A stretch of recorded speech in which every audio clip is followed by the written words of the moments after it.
Everything in Islam is precisely real. We use our brains, we use our reasoning. Reason is mentioned more than 30 times in the Quran. Using our brain, using our intellect, believing in cause and effect of the laws that Allah created in this world. And for example, if I ask you, or if you ask someone who's hungry or thirsty, go and drink if you're thirsty, go and eat if you're thirsty, and then they say to you, Allah has already written and decided my food and drink in my life. So if He has willed it, the food and drink will come to me. And then they don't do anything. Can you imagine someone saying that? My brothers and sisters, Islam came to teach us that a Muslim uses his intellect and his reasoning. Islam did not come to us so that we can close our eyes and not use our minds, our brains. Quite the opposite. It is when the time that people used to worship idols and put their trust in celestial planets, statues, deities. Islam came and stopped all of this nonsense.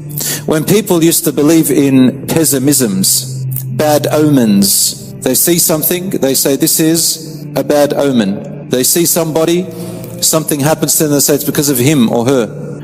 They used to do little things, they used to buy talismans and do little tricks, and if something happens, they predict what's going to happen next. There's a name for it in Islam, it's called tiyara. It's done in many forms, even till today. There are people who call themselves psychics, tarot readers, palm readers. There are people who still believe in zodiac signs, astrology. They look at the stars and they think that their patterns during the year tell them about their future or their personality. Born in January, you're a this. Born in February, you're a that. And it talks about your personality. This is like 10,000 years ago. Allah eradicated that through the Prophet Ibrahim, and yet people still do it. And these are people highly intelligent in areas of science or maths or engineering, or they invent. These people fresh, and they still believe in this stuff. It's like the humans always want something to try and predict their future, when this is impossible. You cannot predict your future. Nobody knows their future, my dear brothers and sisters. And even among the Muslims today, I'm going to touch on this, where they put heavy emphasis on supernatural signs, too much emphasis on dreams, too much emphasis on, you'll know about it, istikhara, for example, too much emphasis on relying on Allah's will, qadar, and not doing anything themselves. Too much emphasis on God will heal me without resorting to medicine which Allah created for us.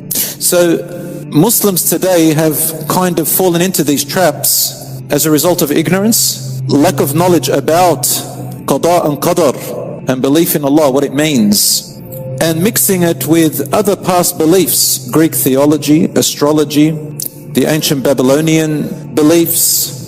They mix it with other religions, Buddhism, Hinduism sometimes, such as when somebody goes to the grave of a saint, they call him a saint, we don't know if they're a saint or not, and they think that by calling upon that dead person, they're going to help them in their life, when they forgot that same dead person, even if they were a saint, and when they were alive, they got sick, and they couldn't prevent the sickness from themselves. They died, they couldn't do anything about that. They had problems, they couldn't get rid of those problems. Yet these people go to them to say, help me get rid of my problem, when they died of those problems. There are people who believe in good luck charms. They hang them up, and they believe in them that they will help their future, or they tell them something about themselves.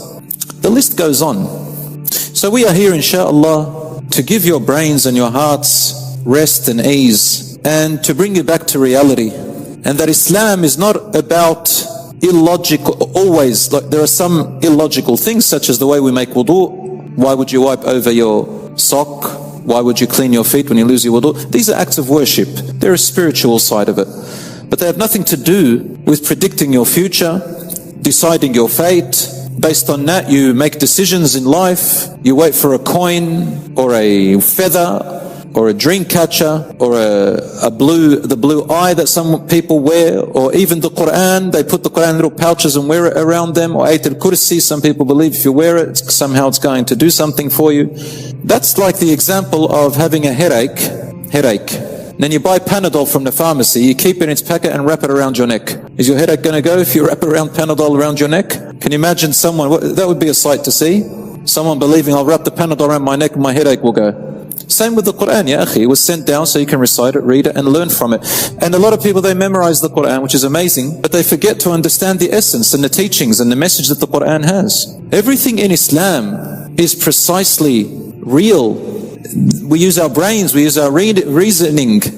Reason to reason is mentioned more than 30 times in the Quran. Using our brain, using our intellect, believing in cause and effect, the laws that Allah created in this world.